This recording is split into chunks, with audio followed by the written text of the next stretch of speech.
यहाँ पर हमें 2 सीरीज़ दे रखी है और हमें उनके कन्वर्जेंस चेक करनी है। सबसे पहले मैं ऑप्शन ए को चेक करता हूँ, तो इसके लिए मैं un लिख लेता हूँ।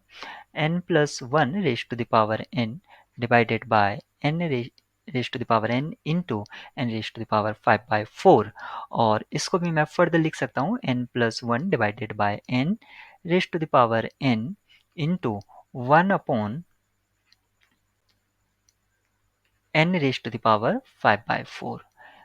इसको फर्दर सिंप्लीफाइड फॉर्म में मैं लिख सकता हूँ 1 plus 1 upon n raise to the power n into 1 upon n raise to the power 5/4। अगर मैं लिमिट ऑफ un चेक करता हूँ तो ये मुझे मिलेगा 1 इंटू 1 अपॉन यानी कि 1 इंटू 0 यानी कि 0। तो कन्वर्जेंट होने के चांस हैं यहाँ पर। अगर यहाँ पर ये लिमिट 0 नहीं आती तो हम डाइवर्जेंट कह देते। अब हम इसमें प्रॉपर टेस्ट लगाएंगे। तो जो हमारा ये un आया है इसमें से कंसिडर कर लेते हैं vn। इसको सर्कुलर पार्ट को हम vn कंसिडर कर लेते हैं। तो un अपॉन vn की अगर limit finite and non zero आती है, जो लिमिट l होगी इसकी फाइनाइट एंड नॉन जीरो होनी चाहिए, तब हम un और vn दोनों ही एक साथ कन्वर्ज या डाइवर्ज करेंगे, यानी कि दोनों का बिहेवियर सेम होगा। यहाँ पर आप देख सकते हैं अगर इसकी मैं लिमिट निकालूंगा तो वो आएगी e, यानी कि limit of un upon vn equals to e आएगा। और e जो है वो आपका नॉन जीरो नंबर है, इरेशनल है। और जो हमारी vn है अगर मैं इसे सीरीज फॉर्म करता हूँ तो ये आएगी 1 upon n raise to the power 5/4।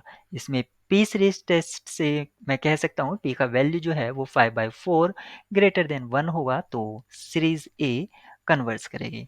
Option B को चेक करते हैं। ऑप्शन बी में जब भी कोई ट्रिग्नोमेट्रिक फंक्शन इन्वॉल्व होता है तो हम उसमें उसका एक्सपेंशन यूज करना चाहिए। ऑप्शन बी को करने के लिए सबसे पहले मैं un को लिख लेता हूँ 1 अपॉन स्क्वायर रूट n और एक्सपेंशन करता हूँ। यहाँ पर 10x का जो एक्सपेंशन होता है x minus x cube upon 3 plus x raise to the power 5 upon 5 minus, इसी तरह से ये चलता रहता है। एक्सपेंशन यूज करता हूँ मैं इसमें, तो मैं इसको लिख सकता हूँ 1 upon n minus 1 upon n cube into 3 plus 1 upon n raise to the power 5 into 5 और ये आगे चलेगा। 1 अपॉन n सभी में कॉमन है, उसको आप आउटसाइड ले लीजिए। ये हो जाएगा 1 upon n raise to the power 3/2 into 1 minus 1 upon n square into 3, एक एक पावर कम हो जाएगी, n raise to the power 4 into 5 and so on.